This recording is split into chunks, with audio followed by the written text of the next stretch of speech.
¿Crees que tu parte del mundo puede ser alcanzada por el Evangelio en los próximos 10 años? ¿Podríamos realmente llegar a un punto en el que podamos decir que la tarea está finalizada y que no queda ningún sitio en el cual trabajar? Por increíble que parezca, eso es lo que Dios hizo cuando Pablo recorrió su parte del mundo y llevó el mensaje del Evangelio a la gente que nunca lo había escuchado antes. ¡Qué historia tan increíble! Comienza con gente rompiendo con las tradiciones y las creencias. Continúa con Pablo y sus amigos siendo acusados de poner el mundo al revés. Y finaliza con Pablo diciendo que su trabajo ha finalizado. Por el poder del Espíritu Santo, él llevó a cabo la misión que Dios le había encomendado.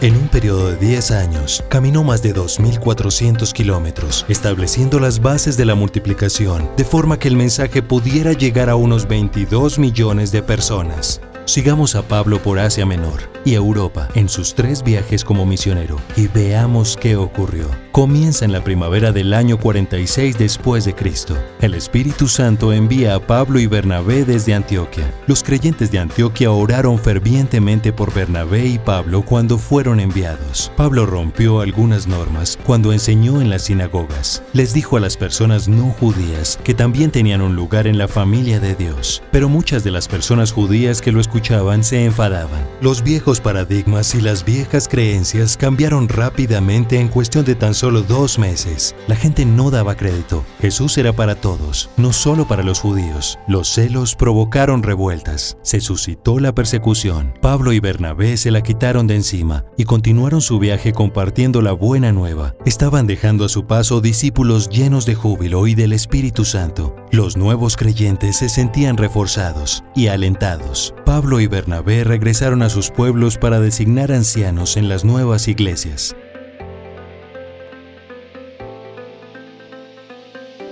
Cuando finalizó su primer viaje, Pablo y Bernabé encomendaron los nuevos creyentes al Señor y volvieron a casa. Oraban a Dios junto con la gente de Antioquia por todo lo que había hecho. En cuestión de 12 a 18 meses, había comunidades de creyentes en las principales ciudades. Muchos no judíos entraron en el reino de Dios. 3 centros de expansión del reino habían comenzado y estaban creciendo.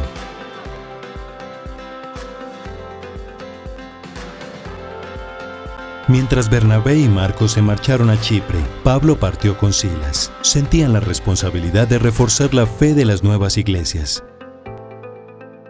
Pablo invitó a Timoteo a unírseles por el camino. Los hombres se sentían maravillados de ver a la iglesia crecer en número, diariamente. Obedecían jubilosos lo que les decía el Espíritu, y él les decía claramente dónde ir.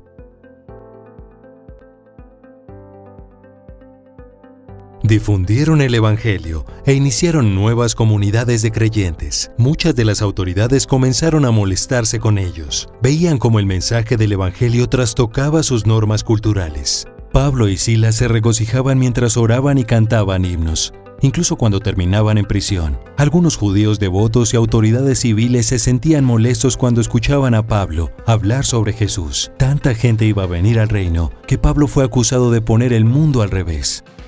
Pero continuaron, y el mundo del Señor continuó aumentando y prevaleciendo con fuerza. La cosecha fue muy buena en todos los lugares por los que pasaron. Pablo había visto respuestas fructíferas durante sus viajes, hasta que alcanzó Atenas, donde no había mucho interés. Pablo encontró oposición en Corinto, pero en una visión Jesús tranquilizó a Pablo con su presencia y protección, y le dijo que siguiera predicando. Cuando finalizó su segundo viaje, Pablo paró en Éfeso, en preparación de su próximo viaje.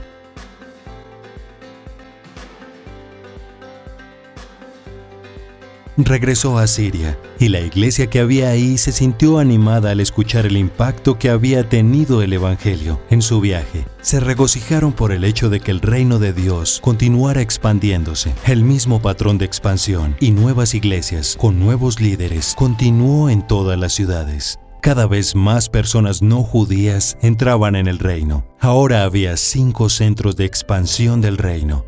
Pablo sentía profundamente su misión y su propósito, y no pasó mucho tiempo antes de que partiera de nuevo. Regresó a muchas de las nuevas iglesias para animar y reforzar a los nuevos discípulos. Tras encontrar oposición, dedicó su ministerio a preparar discípulos en la escuela de Tirano durante 2 años.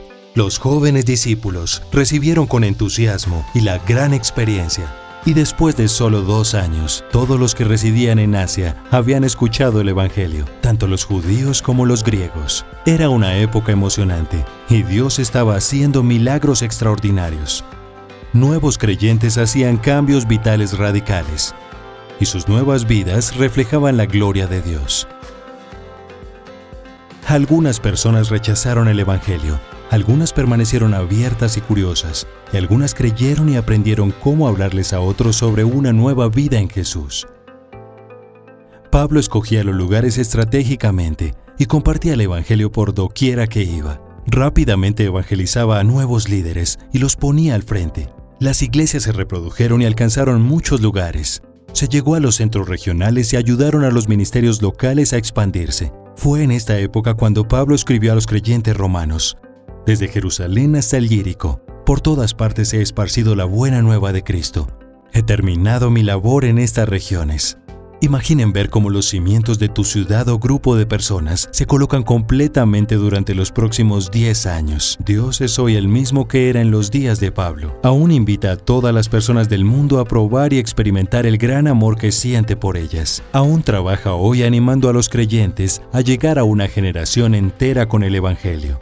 ¿No es increíble que Dios trabaje a través de personas normales e imperfectas como ustedes, yo y Pablo para que lleguemos al mundo en nombre de Cristo? Mientras seguimos los caminos de su reino, también podemos formar parte del movimiento de difusión del Evangelio por nuestras ciudades y nuestros países. El Espíritu de Dios nos convence y caminamos sobre los pasos de los creyentes que hubo antes de nosotros. Tienes el libro de instrucciones de Dios, la Biblia, y nos tenemos los unos a los otros, compañeros creyentes, así que estemos dispuestos a ser seguidores de Jesús de forma incondicional y sin temor.